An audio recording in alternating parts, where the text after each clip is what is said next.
সাধু লুক রচিত সুসমাচার অধ্যায় 1 পদসংখ্যা 5 থেকে 25 পর্যন্ত। জুদিয়ার রাজ হেরোদের আমলে আবিয়ার যাজক শ্রেণীর একজন যাজক ছিলেন, যার নাম জাকারিয়া। তার স্ত্রী ছিলেন আরন বংশীয়, তার নাম এলিজাবেথ। তার দুজনও ঈশ্বরের দৃষ্টিতে ধার্মিক ছিলেন ও প্রভুর সমস্ত আজ্ঞা ও নিয়ম বিধি নিখুঁতভাবে মেনে চলতেন। কিন্তু তারা নিঃসন্তান ছিলেন, কারণ এলিজাবেথ বন্ধ্যা ছিলেন। তাছাড়া দুজনেই বেশ বয়স হয়েছিল। একদিন এমনটি ঘটল যে তিনি নিজে পালা অনুক্রমে ঈশ্বরের সামনে যজন কর্ম পালন করছিলেন। তখন যজন কর্মের প্রথা অনুসারে গুলি বাঁটক্রমে তাকেই প্রভুর পবিত্র ধামে প্রবেশ করে ধূপ আহুতি দিতে হলো।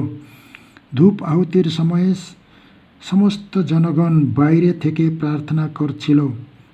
তখন প্রভুর দূত ধূপ বেদির ডান পাশে দাঁড়িয়ে তাকে দেখা দিলেন। দেখে জাকারিয়া বিচলিত হলেন, ভয়ে অভিভূত হলেন। কিন্তু দূত তাকে বললেন, জাকারিয়া, ভয় করো না, কারণ তোমার প্রার্থনা গ্রাহ্য হয়েছে। তোমার স্ত্রী এলিজাবেথ তোমার ঘরে একটি পুত্র সন্তান প্রসব করবে ও তুমি তার নাম জন রাখবে। তুমি আনন্দিত ও উল্লসিত হবে ও তার জন্মে আরও অনেকে আনন্দিত হবে, কারণ সে প্রভুর সম্মুখে মহান হবে। সে আঙ্গুর রস বা উগ্র পানীয় পান করবে না, মাতৃগর্ভ থেকেই পবিত্র আত্মার পরিপূর্ণ হবে ও অনেক ইসরায়েল সন্তানকে তাদের ঈশ্বর প্রভুর কাছে ফিরিয়ে আনবে। পিতাদের হৃদয় ছেলেদের প্রতি ও বিদ্রোহীদের ধার্মিকদের সাববিবেচনায় ফেরাবার জন্য প্রভুর যোগ্য এক জনগণকেই প্রস্তুত করার জন্য সে তার সামনে এলিয়ার আত্মায় ও পরাক্রমে এগিয়ে চলবে। জাকারিয়া দূতকে বললেন, আমি কি করে একথা জানব? আমি তো বৃদ্ধ ও আমার স্ত্রী বেশ বয়স হয়েছে। উত্তরে দূতে তাকে বললেন, আমি গাব্রিয়েল। আমি ঈশ্বরের সাক্ষাতে নিত্যই দাঁড়িয়ে থাকি তোমার সঙ্গে কথা বলতে ও তোমাকে এই শুভ সংবাদ জানাতে প্রেরিত হয়েছি।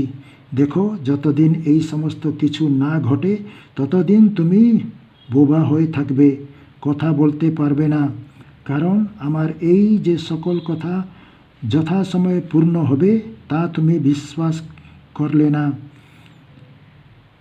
এদিকে জনগণ জাকারিয়ার জন্য অপেক্ষা করছিল এবং তিনি যে এতক্ষণ ধরে পবিত্র ধামে থাকছেন তাতে তারা আশ্চর্য হলো। আর যখন তিনি বেরিয়ে এসে তাদের কাছে কথা বলতে পারলেন না, তখন তারা বুঝল যে পবিত্র ধামে তিনি কোনো একটা দর্শন পেয়েছেন। তাদের কাছে তিনি নানা সংকেত দিলেন, কিন্তু বোবা হয়ে রইলেন। পরে তার সেবার সময় পূর্ণ হলে তিনি বাড়ি ফিরে গেলেন। এই দিনগুলির পরে তার স্ত্রী এলিজাবেথ গর্ভধারণ করলেন ও 5 মাস ধরে আড়ালে থাকলেন। তিনি বলছিলেন, লোকদের মধ্যে আমার যে কলঙ্ক ছিল তা দূর করে দিয়ে এবার প্রভু প্রসন্ন হয়ে আমার প্রতি তেমন কার্যই সাধন করেছেন। প্রভুর মঙ্গল সমাচার।